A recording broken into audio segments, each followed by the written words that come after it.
guys, this is Tonisha Fanchon with All the Preacher's Wives. We need you. 20 ladies with 20 stories. It's going to be so epic, this book, to help other ladies that are coming into the ministry, that are going to be marrying into the ministry. They need you. We need your stories. Contact me at allthepreacherswives.com or hit me on the ground at allthepreacherswives. DM me. We need you ladies. Let's go.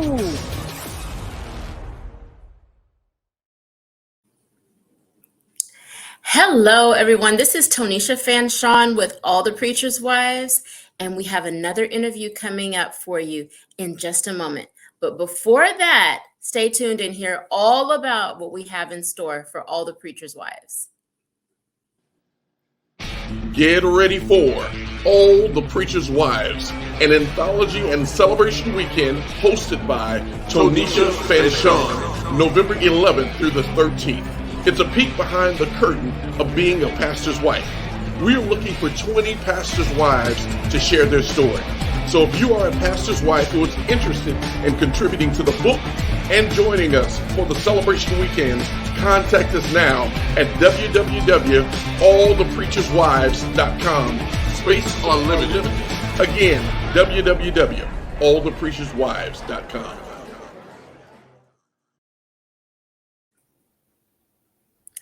All right. So excited for All the Preacher's Wives. And here is our next interview with Dr. Velma. Hey, Dr. Velma, how are you today? I'm fine. Thank you, Tonisha. Such a pleasure to meet you. Likewise. So glad to see your face and everything. So you are you a current pastor's wife or preacher's wife, or past? Yes, or we're waiting to see what our next step will be because of the fact that we've been shut down in terms of meeting in a building for about 3 years because of the pandemic. So we've been online since then. So we're trying to decide what our next steps will be. Okay. So let's start there. Let's start at how that journey was for you. Actually, let's just go all the way back a little bit. All the way back to when you first started. How did you enter into the journey of being a pastor's wife? Were you already dating, or were you already married? Like, which came first? Marriage, pastor? Which one? Marriage came first because my husband and I, we've been married 48 years now. And so by the time he was called, we were 38 years into the marriage that time. He had been a deacon for a short time. He had also been an assistant pastor. And we made the decision that where we were at the time wasn't a healthy place. And we left, and we weren't sure where we were going from there. But what we did do was just pray about it. And that's when my husband realized that he needed to plant a church. So we had built a solid partnership by then. So it wasn't difficult for us at that time. So then when that did come about and you did decide to get into the ministry, and he was a deacon, but he decided to start a church, and are you co-pastors, or are you first lady, or what is your role? I am an ordained minister, so I'm part of his associate ministry team. We had a second female who passed away last year. She was kind of my sidekick. So when we talk about being lonely in this role, I never was because I not only had my husband, but I had my sidekick, as I called her, Minister Dansby. All three of us left the ministry that we were in prior to planting the church.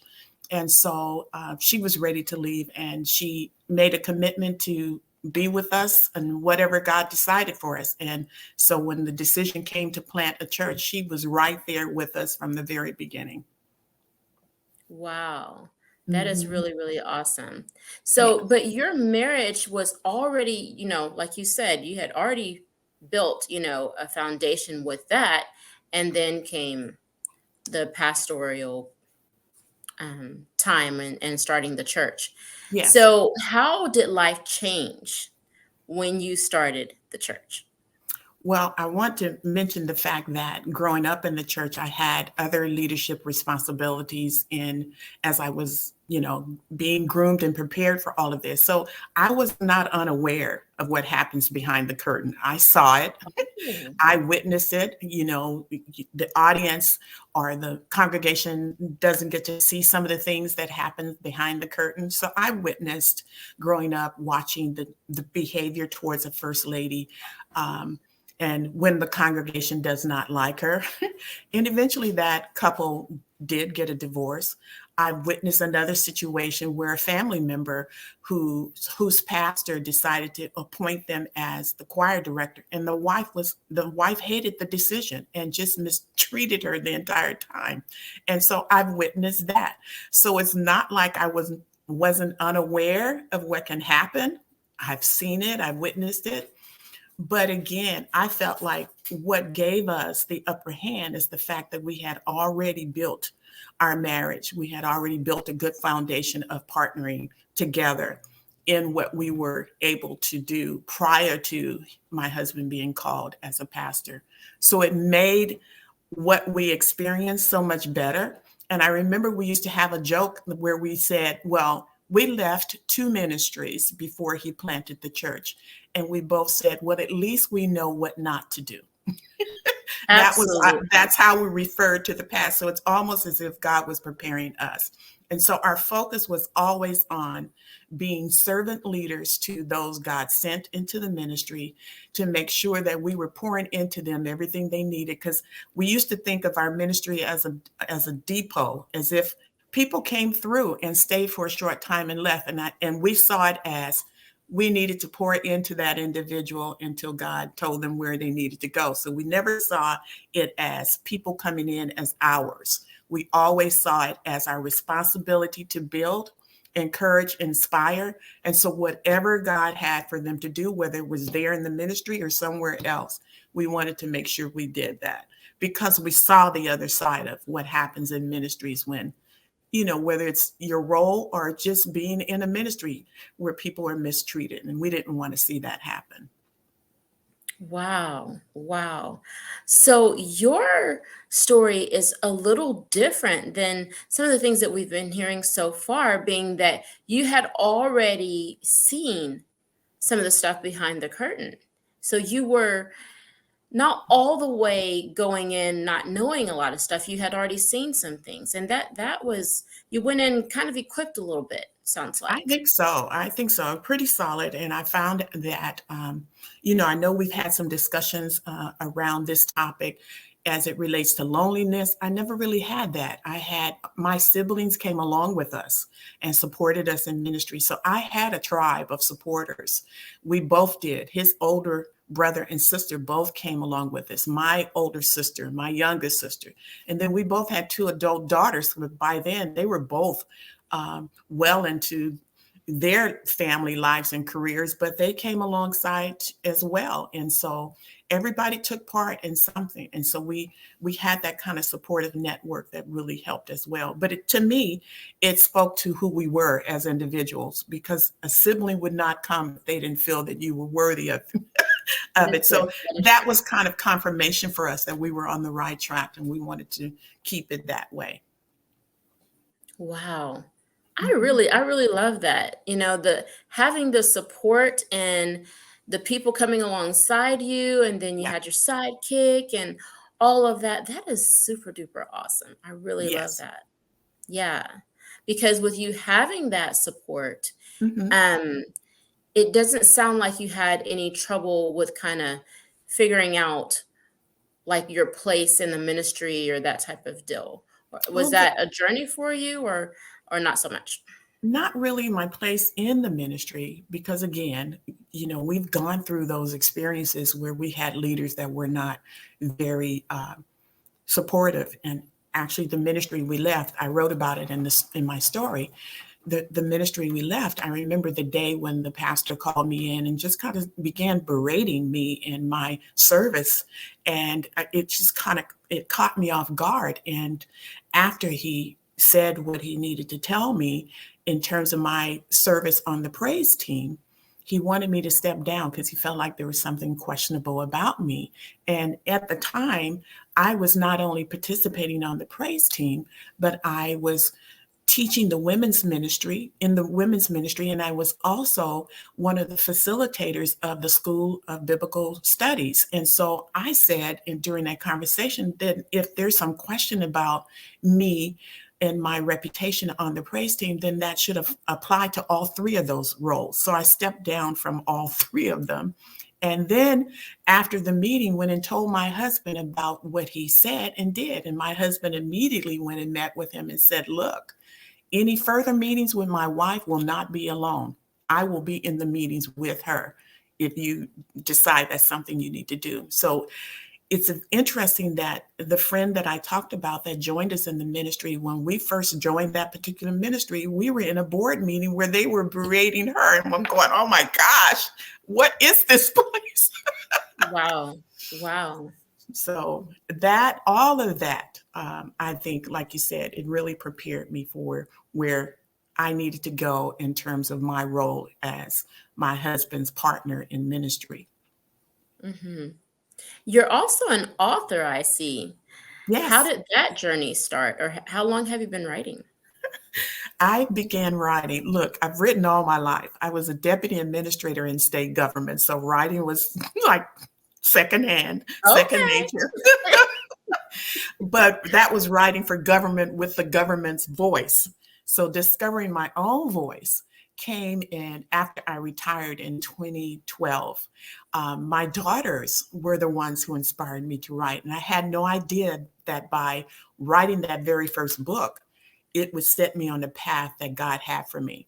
And that was in terms of dating for marriage. And we had a lot of conversations. You know, their question was, Mom, why are men so slow? I said, okay, let me dig into the scripture, because these are two registered nurses and they're going to really pick apart what I tell them. So I did that. And as a result, they started telling their friends about what we talked about in those conversations. And the friends wanted to know more. And they said, Mom, you really need to write this book. So I wrote that first book based on our conversations. We all agreed to be vulnerable and be honest in reflecting what we said, what we talked about. And I tell other parents, I said, I had to agree to hear some things I didn't know about and not react to what I heard in order for us to have those honest dialogue. And we did, and we made it through it, and it resulted in a nonfiction book. But as I began to continue, I realized that my husband and I were providing pre-marriage counseling and some marriage counseling for those who hit a rough patch in their relationships. And I saw a pattern over time of how we moved away from kind of the guidelines God has given us. We began practicing a dating practice that's only 100 years old, which doesn't have commitment in it. And so I wanted to take the message back to bring the message back about dating with the intent to marry, because there's purpose in it. And that's the only kind that God talks about in his word. And so therein lies the Catch series, which I recently released this year. And it is fictional. It's a Christian contemporary fiction, because I decided I'd like to take the approach that Jesus took when he told the parables. The parables are fictional stories where he used something common to draw in the attention of the person or persons he was talking to. Then in the stories, they would discover themselves in what Jesus was talking about, that he didn't say, this is you, this is what you need to do. He never did. He presented a story. The hearer had to discover themselves in the story, and then he always provided a way out of it. And so that was the approach I took to this book. And I used fish analogies and how the fish behavior is similar to men. I used the catfish who loves garbage, the sturgeon who likes to nibble, the salmon who hates commitment and hates to get caught, the pufferfish who's handsome until you agitate him. He becomes 3 times his size and pretty dangerous. And so from that, I've been getting reviews from people and said, oh, the fish is genius. Where did you get this? I dated 4 of those fish. So I knew this was Man. my lane. I knew this is the lane that God had designed for me, because people ask, how did you and your husband remain married for so long? And I assure them that it happens way before you meet them. Preparation and preparing yourself for that life takes place before you even meet the guy. So that's Wow. why. Okay, so the name of the first book is what? The Catch No One Wants, because the character in there, Veronica, had discounted the guy that she thought wasn't the one and started heading toward these other characters that I just mentioned to you. And her father then does an intervention because he's a pastor. And he prays and asks God, what can I do? How can I help my daughter? I'm watching these men mistreat her. They're the wrong guys. And God says, use what you know. And he's an expert at fishing. And so he's the one that creates these metaphorical stories or analogies of fish, takes her on a fishing trip, which they used to do together. And one by one, he begins to tell the story of these individuals, the characters, and the women who dated them or even married them. In one case, the puffer fish actually married someone. And we talk about how she was able to get out of it. And so therein lies the story. Book 2 is nonfiction, because a fictional book, you can't use a lot of scripture in it. And I was thinking, okay, God, where do I put all this stuff? We're taught to expound upon the scripture as ministers and teachers. This isn't fiction. This is my first one. What do I do with this stuff? And so I created the homework basket. It's nonfiction, and put all my scriptures in there and explanations, because at the end of the trip, the father gives the daughter a basket full of tools she needed to use to work on herself and prepare. And so I said, what if women wanted to know what was in that basket? So I created that second book for that purpose. The third book releases next year. We talk about the trophy fish. These are the guys that are the elite of the elite group. These are the ones that anglers love to catch in a tournament that's a multi-million-dollar business, because these guys are huge and they will fight and really tire out the person trying to catch them because they refuse to be caught. And so we talk about them and how women attempt to have relationships with that kind of guy, because in the book we question, if he's a trophy, then where does that place the woman who's called to be his crown, his prize? Ooh. And so that's the question. Wow. I love it. Woo. All these different types of fish. Oh my gosh. Wow. It's like, okay, so that one was what type of fish? And then this one was over here. And then when you meet someone, it's like, what kind of fish are you? Right. And every host that I've been interviewed by, they all said, I dated that one. What was this book 3 years ago? Yeah. Wow, that's amazing. So more books to come after the Catch series, or any more This ideas? one, the anthology. And yes. I also write for the Love Zone. I'm a contributing writer for Victoria's by Design magazine. So I write for the Love Zone based on love as I see it. And I think this year was focused on self-care, loving yourself first, because the catfish loves the odor of a woman who doesn't feel good about herself. So that's what he's attracted to. And so I talk about that. And then next year, my husband and I, we've had conversations around ministering to couples, of course, and there's the husband who sometimes has some concerns about the wife. And so my husband said, when are you going to talk about it? Don't worry, honey, it's coming next year. It's called, based on Proverbs 14:1, the women who tear down the house. Oh.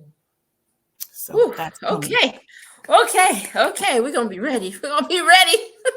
I had to do the anthology first. Woo! I was like, okay. Yes. Okay, I'm ready. Well, I am so excited about all the preachers' wives and all that you have to share, especially from your perspective, which is a little different. Definitely a little. I focus in my story more on the mandate of marriage in the role, because that's what we have to build as a solid foundation. ministry and the board that operates and runs the business of the church does not run the business of our marriage. And so therefore, we have to remember that we are a board of three. The threefold cord cannot be broken. And no one gets to input, add to, take away from that. So we bring that into the ministry. And I think that's the failure many times in some of the ministries and some of the experiences that I witnessed, that disrespect was out of order, because we have a mandate in our marriage, and God told us very clearly, told the man very clearly, to leave his father and mother and cleave only unto her. And so anything outside of that, we have to recognize is an affront against us as a team, as a threefold cord. And so we have to recognize what it is, because the enemy has no face, even though we try to put a face on it. But there are systems that are against us maintaining this mandate, and we have to recognize that. We left some of the associations for that reason, because they were so stuck in the dark ages, we couldn't remain in them. So when we planted our ministry, we referred to it as a non-denominational ministry for that reason, because we didn't want to be stuck in kind of in the tar, in a sense. We didn't want to be stuck. And we wanted our ministry to be open and focused on what God has called us to do. And that was to really minister to the people that God sent into the ministry. Okay. Wow. So how did your husband respond to you being involved with all the preachers' wives and telling a little bit of your story? Oh, he encouraged me. He actually, because he's, the journey, we took the journey together. He actually read my draft, and he said, wow, you have a lot to say. He said, this really can be a book, us writing about everything. I said, yeah, that can be. So who knows? That could be next. Wow, that's so exciting that he was so supportive of you and supportive of the things that you have to share. Yes, he is. So as far as I know, you mentioned you have 2 daughters, right? Yes. And then your sisters and his siblings, I think, that came to be a part of you guys and support. Was there any other person that you kind of looked to as far as mentorship, going through the journey of marriage, also the journey of ministry, Yeah. the journey of being an author, any of those things? Yeah, the people that you look to. Yeah, well, among the Black community, we always had a grandma or older aunt or someone of that age bracket that was seasoned. They had years of experience. So I did have my husband's aunt. She was in her 80s. That was my mentor for my marriage, especially when we hit a rough patch. And I always say sometimes in situations I can recognize when people gave up on each other too soon, because the rough patch is intended to help us grow and get on the other side of it.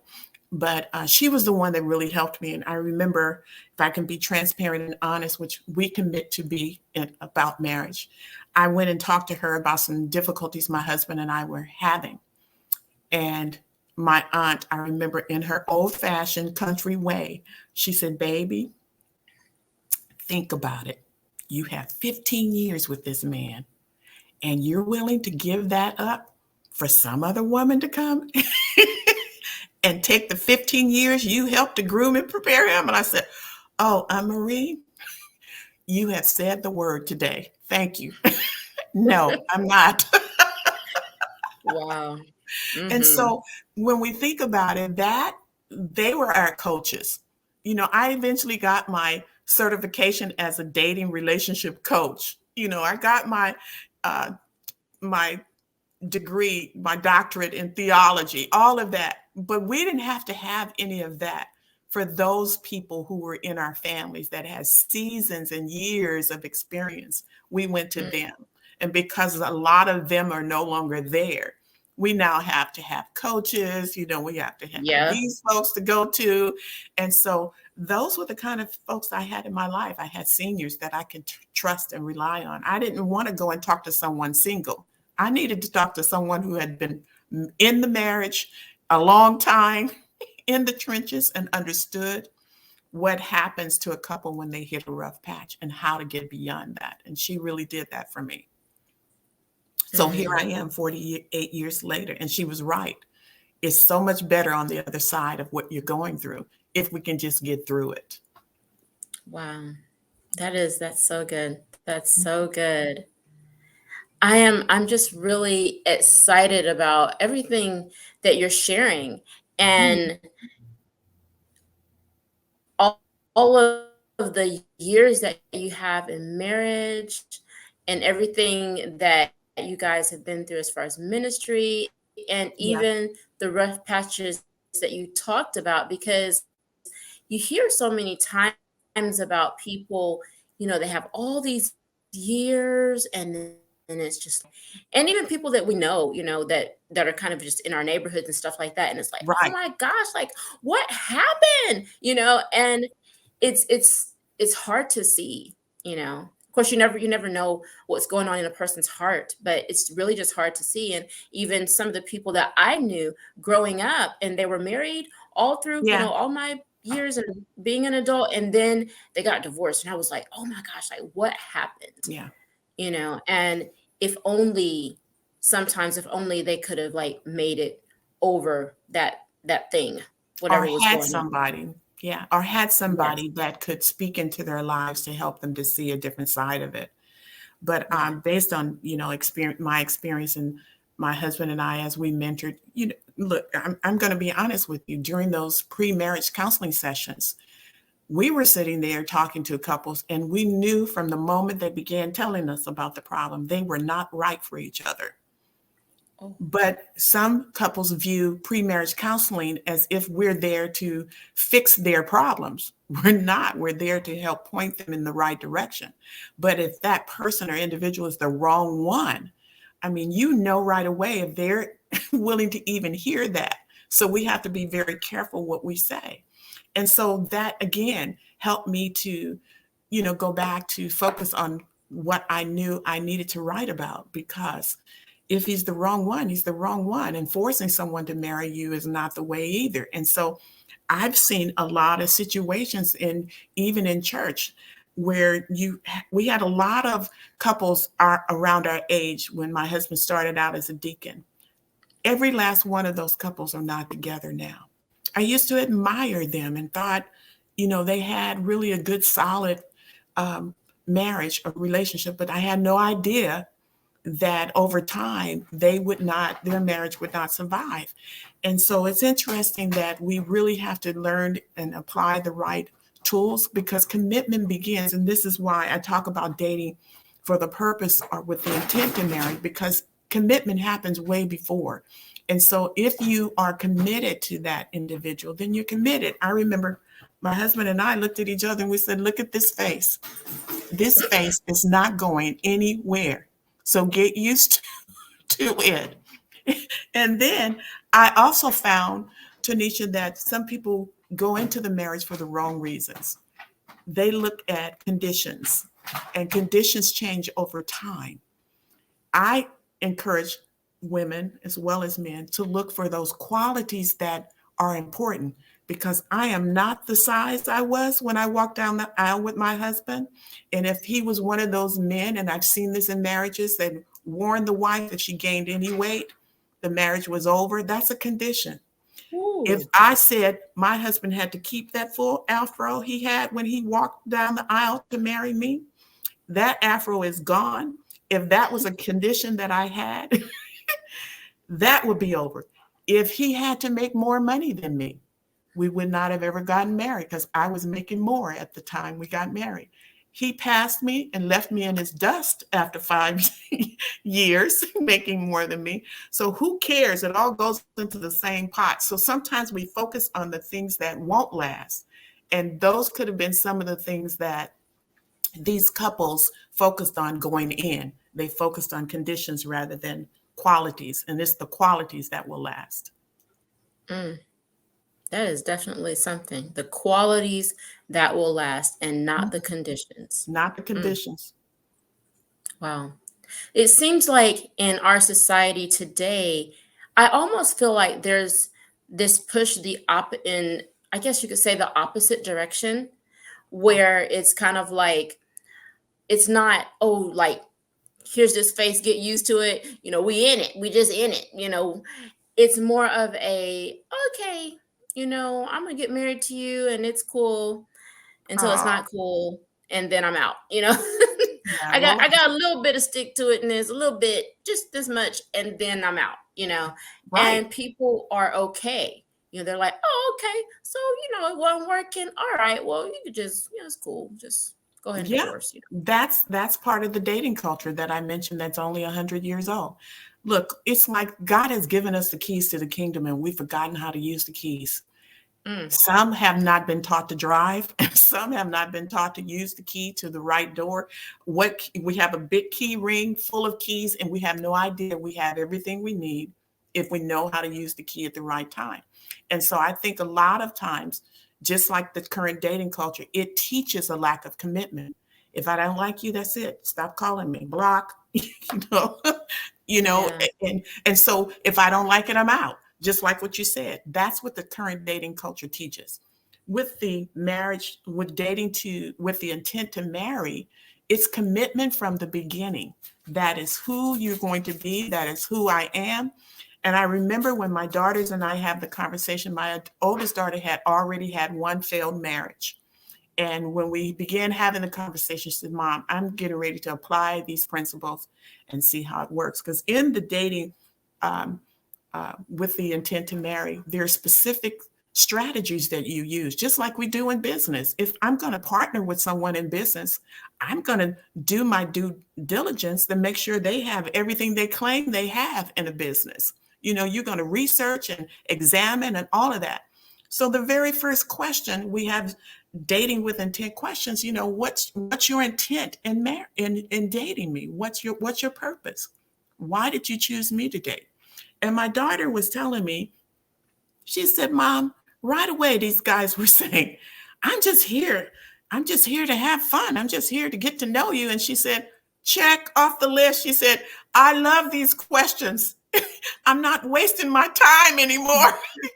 And she's now married to her husband, been married 10 years after using those principles. Now, my second daughter she's in there and she's working on it. So we're waiting to see what happens. And I said, okay.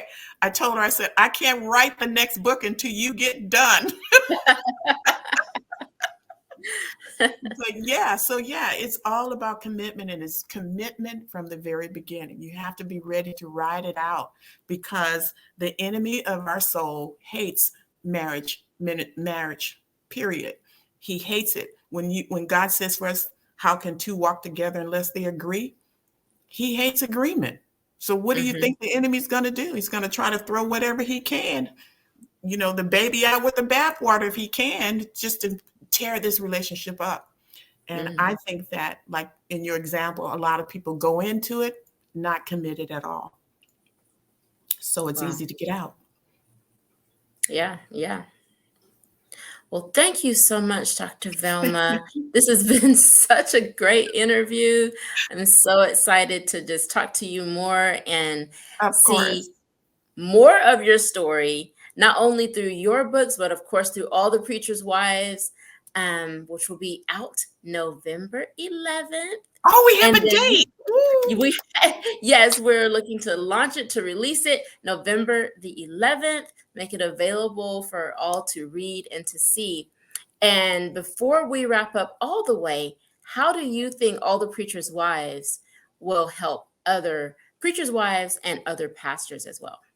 I think from even what I've listened to in the conversations you've had already has been very interesting. And I think that everybody comes from a unique perspective, and it's going to touch whoever that person is that needs that particular perspective. So I love the variety. I love the fact that people are coming from different walks, different experiences, how they started, when they started, somewhere right after a marriage. All of those will speak to someone. So when I wrote mine, I tried to write it from a standpoint of sharing wisdom and tips on how to manage once you're in the role.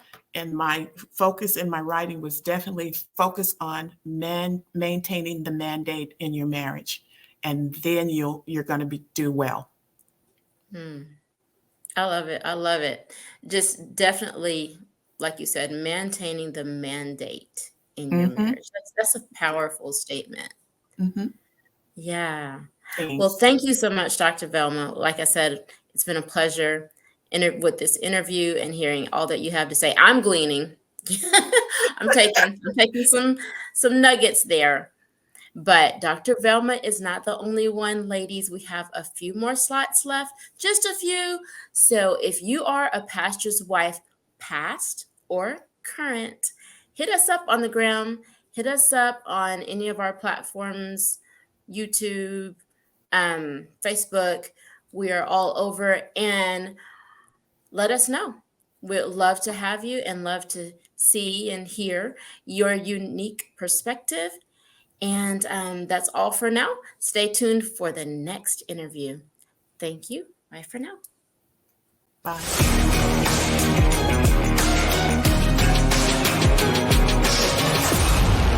Hey guys, this is Tonisha Fanchon with All the Preacher's Wives. We need you. 20 ladies with 20 stories. It's going to be so epic, this book, to help other ladies that are coming into the ministry, that are going to be marrying into the ministry. They need you. We need your stories. Contact me at allthepreacherswives.com or hit me on the ground at allthepreacherswives. DM me. We need you ladies. Let's go.